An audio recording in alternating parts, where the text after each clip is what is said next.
மறந்துருந்து அதை ஞாபகப்படுத்திட்டீங்க. உங்களுக்கு என்ன கவலையை மறக்க ஜாலியா தண்ணி அடிக்கீங்க. என்ன சொன்ன? ஜாலியா தண்ணி அடிக்கீங்க. நான் ஜாலியா தண்ணி அடிக்கிறேன்னா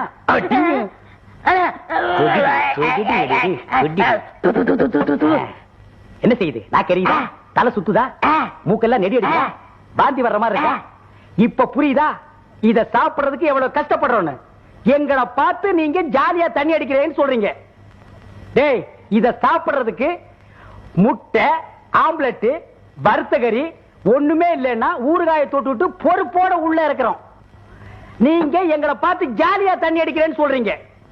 இப்ப சொல்றேன்டா, என்ன மட்டும் இல்ல, தண்ணி அடிக்கிற எவனை பார்த்து எவனாவது ஜாலியா தண்ணி அடிக்கிறீங்கன்னு சொன்னீங்க, தூக்கி கூவத்துக்குள்ள போட்டுருவேன். அந்த தண்ணி அதோட சொன்னேன். ஏன் நீ அங்கதான் குளிக்கிறியா? ஆமாண்ணே. இப்ப புரியுதா உன் பொண்டாட்டி உன்கிட்ட ஏன் வர மாட்டாங்க? சும்மா இருக்கனே. அடச்சி, நாத்தம் புடிச்ச பசங்க. இது அதை விட நாத்தம்.